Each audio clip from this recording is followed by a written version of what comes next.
Well, one thing's for sure, is if you guys are gonna hook wood, cut wood during the summertime, well, in my area at least, you're gonna wanna get out here early on the AM and start your wood cutting, because as the day progresses, the sun comes out harder, it gets hotter, it gets more humid, and it almost gets unbearable. So what I'm doing right now is working on all the stuff that I brought home the other day. You guys might have watched that video where we kind of talked about the new equipment that we have gotten for the wood lot here. And now you saw me cut through that first log. There's a hollow spot in there, so it's not really that good of a log, but as you can see, this log here is rock solid. Here, I'll show you. So that's an oak right there. Nice solid oak, already seasoned, been on the ground for a while. What we call this is firewood on demand, okay? So this was laying in the pasture, you know, field or whatever for, I think, 2 seasons, okay? 2 seasons. And a lot of times I'll get dead trees. So right now, guys, if you guys aren't paying attention, now's the time to walk your forest and mark your dead trees with a ribbon, some spray paint, something like that. So there's no guesswork when it comes to wintertime. Right now I spend a lot of time in my forest and I'm marking my dead trees, so that way I know all the winter work I have coming up and what I can remove. And also in the fall, where I can plant, because we also put trees back in here at our homestead. So the proper moisture content, you want it to be, you know, 20% or less on your firewood, okay? It's just gonna burn cleaner. You're not gonna get as much creosote buildup, excuse me, and you're also not gonna get as much smoke, okay? And that's important too, especially for you beginners out there, because once you start heating with wood and using wood and you're in the house and that thing starts blowing smoke back in the house, I promise you guys are gonna freak out and you're not gonna like it. And don't ask me how I know, but it does happen, so be prepared for it. So the better wood that you can get, the most, you know, ready to burn wood is always the best wood. Now green wood has a moisture content of about 80%, right? So that's why when you cut down a green tree, that you're supposed to let that thing season. It takes several years, okay, for that to season. I never cut down green trees. I have been here for a decade and I've never cut down a green tree for firewood. We have forests all around us. Our neighbors are very willing to let us cut down any deadfall in their forest, and in 10 years, it's no joke, we've heated with wood and we've cooked with wood, and we have never cut down a green tree for wood, okay? And we plant trees too. I planted that pin oak right there, I planted that oak over there. We have a lot of trees around. You guys always ask about that. So I wanted to talk about that moisture content real quick, because I've seen some guys kind of mock it. You know, they say, oh, these guys say they knock trees down, called firewood on demand, or you know, whatever, and they talk about the moisture content, and then they put their meter on the piece that they cut open, like I'm about to do, and it says 22%. And then you guys got to be sharp enough to realize that I cut this open right now. It's the end of July. It's going to sit all through August, right, into September, you know, plenty of time to dry out. Let me get my moisture meter. So come time for you to use it, you know, it's going to be under 20%. So just be careful where you're getting your information from. Trust but verify. You know, 22% of moisture in a log versus 20% is not going to burn your house down. 80%, okay, when your goal is 20%, is a problem. All right, so don't just get caught up in the, you know, sometimes we focus in on some of the dumb stuff and we let common sense just blow right over our heads, okay? All right, so I got me a moisture meter right here. I'm gonna show you guys what this thing's reading here.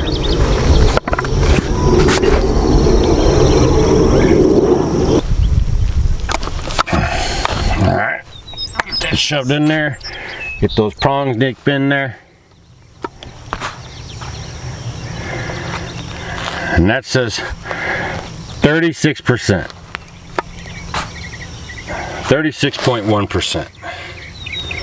Before it's even split open. I'm going to take another reading on this side here. I always like to do a couple readings.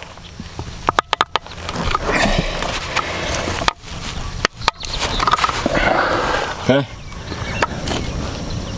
36.1%. And now it's reading 33%. So the moisture is just varying in these logs, but I mean, by the time I split this open and it sits out for 6 weeks, you'll be surprised how much moisture gets out of here. So my point is that firewood on demand is real. So 34, 35% is fairly acceptable, and like I said, I still have about 6 or 8 weeks to go of dry time before I even start to use this firewood. But 20% or less is your target area, okay? And you might want to invest in a moisture meter. I didn't have one all the years I lived up here.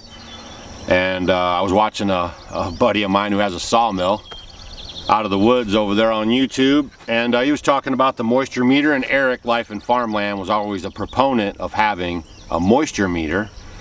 And you know, I just thought it was one less gadget I needed to have. But since we're going to be selling retail firewood to the public, I invested in a moisture meter so I can make sure I'm delivering quality product to all the people that are burning their fireplaces, you know, so they don't have any issues. A lot of people aren't really keen to know about the percentage of moisture in firewood that's acceptable, and that anything above that could cause problems. So it's our job as, you know, the sellers, the frontliners, to make sure that we're sending people off with education and the proper material so they don't get hurt.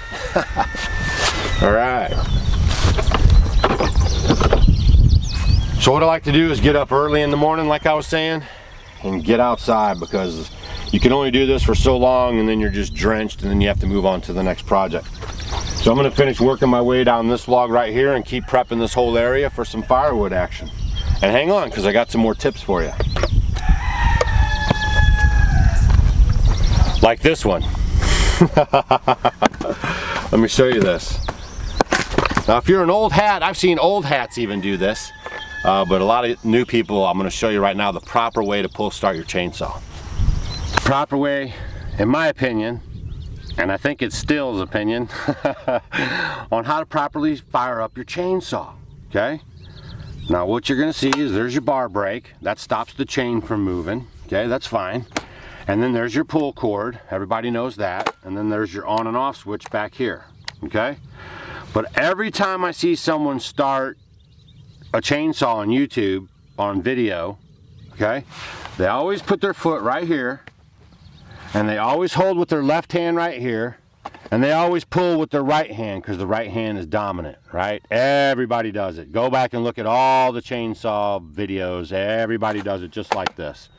I've even seen guys who, you know, do this for a living, and that's what they do all the time. They put their foot on the pull side, okay, where you can barely get your boot in here. I've even seen a few fellows even complain that they couldn't get their foot in there, you know, that it doesn't really provide enough stopping, okay? Right?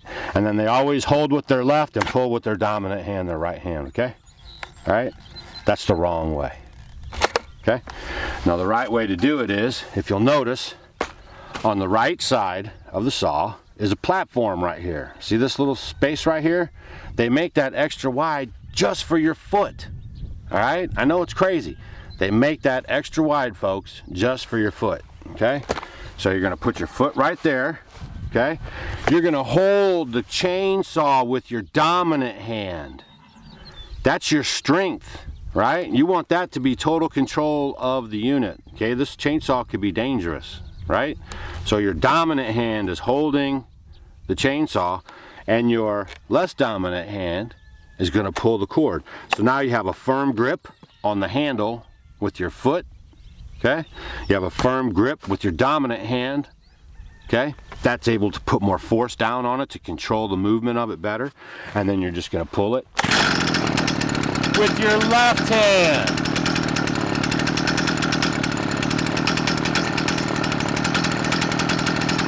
I know. I'm a genius.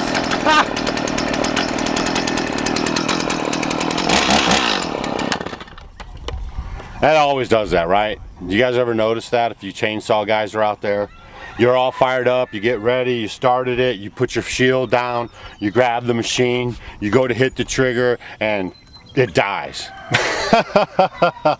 And then still, you know, all their safety videos and any old chainsaw guys, you know, well, some of the old chainsaw guys, but a lot of the old chainsaw guys do it like I do it.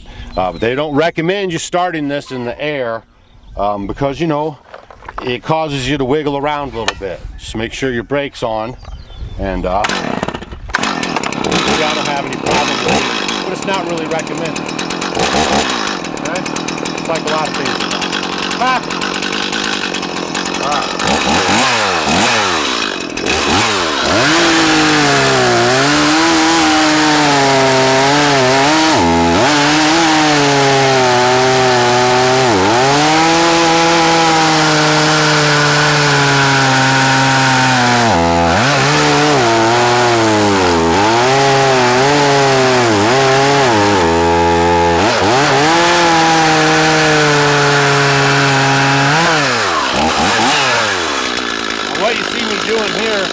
I'm using the bar as my length of my firewood. The firewood for our wood stove, about 18 inches is acceptable. So 16 to 18 inches is how I make our firewood, which happens to coincide with the length of the bar.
Keep on this until the sun gets going a little harder. I think we got a chance of rain today. We got a little bit of rain yesterday, but not enough to matter, folks. We are on a drought. We probably haven't had rain here in about 6 weeks, eight weeks maybe. Anything worth talking about anyway. So it's been really dry, and for a little bit there we were pretty close to 100 every day for about 3 days. So we've been pretty busy around here. Stacy's really hard in the garden working on putting up all of our produce, fermenting. So we got more videos from the garden coming for you guys. And I'm gonna get this kind of straightened up. And then what I need to do after this is we're gonna get back to putting some logs on the sawmill, okay? So that's it, man. You guys got a couple good tips out of this video today. We talked about cutting firewood, which a lot of you guys are gonna be doing if you're gonna live off grid. And just remember, I cut, stacked, mauled, you know, all old school ways, except for the chainsaw, for 10 years. All right, I put my time in out there. I'd go out there with I borrowed a tractor from a neighbor. I'd borrow a trailer from a neighbor, and then I would load the trailer up with little pieces like this. I'd cut everything in the field, use the bucket because it couldn't hold much, and then I'd put that. I have a lot of videos about me doing this, and then I would load that trailer up and bring it back here and hand maul it all up and stack it and split it. And we go through about 4 to 5 cords every single year. So I was doing like 5, 6, 7 cords every single year, cutting, stacking, dragging, poking, pulling, prodding, you know, the whole nine. Okay, a couple times even bought some firewood just because I couldn't keep up, because it takes a lot, right? You're running a whole homestead, you're trying to feed yourself and your family, you're building stuff here to make your homestead you know, functional, so you have some processes, you know what I mean? One building's for this, we do one building canning, fermenting, eating in the summer, all outdoor activities. The other building is our root cellar, and it has a hot shower in it and a sink. You know, just each building is a functioning part of our homestead. So with doing all that stuff, and you know, you just get to a lot of things that you have to do, and it cuts back on your time sometime. That's why you guys got to pick your battles. A lot of people ask why we don't have milking animals here like a goat or a cow. I mean, I can get milk super cheap just right around the corner, and I have to pick my battles, right? I mean, I could hand saw and, you know, make lumber for every project that I build here on the homestead, right? but it slows down the whole process, okay?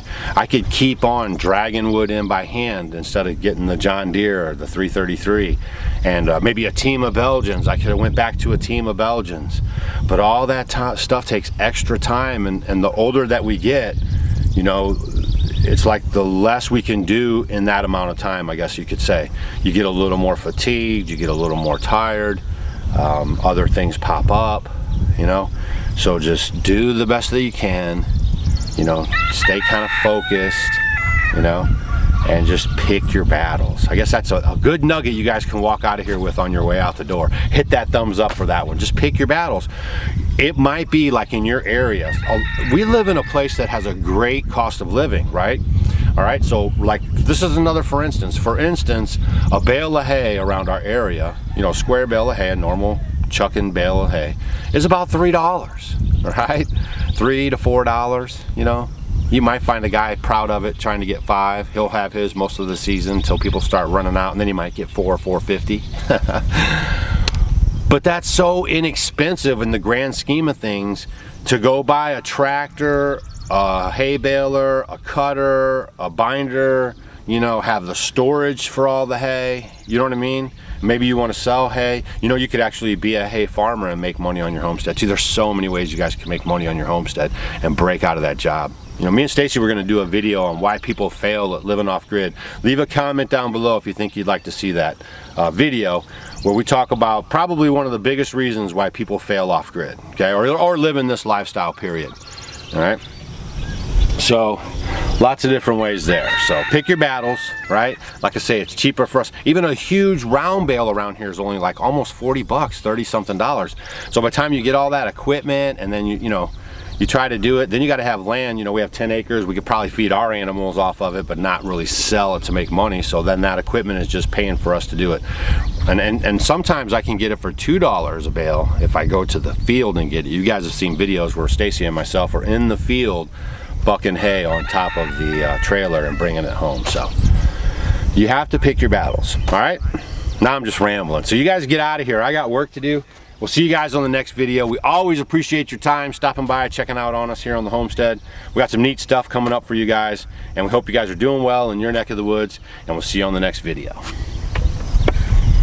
I like that chainsaw starting tip. I've been meaning to tell you guys about that, but I just always kind of forget.